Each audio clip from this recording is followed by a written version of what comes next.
ఎట్లా మాట్లాడతారు? ఈరోజు పేద గిరిజనుల భూమిని లాక్కోవాలని ఏదైతే పన్నాగం పన్నిరో దాన్ని గిరిజనులు తిప్పికొడుతున్నారు. దాన్ని భరించలేని ప్రభుత్వం అర్ధరాత్రి ఒక 100 మంది పోలీసు బలగాలను వాళ్ళ ఇండ్లల్లో చొప్పించి మహిళలను అసభ్యంగా వాళ్ళతోని ప్రవర్తించి ఇలా ఎంత అంటే రాజ్యాంగ హక్కులను కాలరాస్తుండ్రా అనిపిస్తుందండి.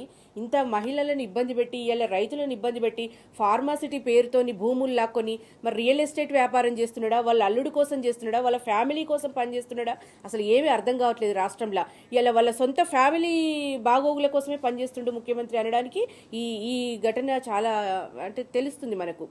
నిజంగా ఇలా గిరిజనులను ఆడబిడ్డలను పోలీసుల దాష్టికాలు వాళ్ళను అరెస్ట్ చేసి వాళ్ళ పిల్లలను భర్తలను తీసుకుపోయి అంటే జస్ట్ వీడియోలో కనిపించినందుకే అరెస్ట్ చేసిండటండి.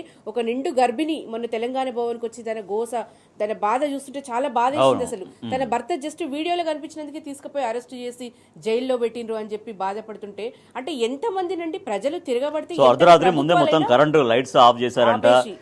చూస్తున్నాం వాళ్ళ బాధ చూస్తే అర్ధరాత్రి ముందుగా లైట్లు తీసేసిండ్రు. వందల కొద్ది పోలీసులు వాళ్ళ మీద గుర్తులేని వ్యక్తులు డోర్ తీయకపోతే గడ్డబారితో పగలగొడతామని చెప్పి బెదిరించి వాళ్ళని భయభ్రాంతులకు గురి చేసి వాళ్ళ ఇండ్లలో చొరబడి వాళ్ళ ఆడవాళ్లతో అసభ్యంగా ప్రవర్తించి ఇలా వాళ్ళ భూములు ఇవ్వకపోతే ఉరి శిక్ష చేస్తాము, అరెస్ట్ చేస్తామని బెదిరించి వాళ్ళ భూములు లాక్కోవాల్సిన పరిస్థితుల్లో గవర్నమెంట్ ఉన్నాయి. ఇలా ప్రజలకు బాధలు వస్తే గవర్నమెంట్ దగ్గరికి పోతారు. ఇలా గవర్నమెంటే ప్రజలను బాధ పెడుతుంటే ఆ ప్రజలు ఎక్కడ పోవాలి?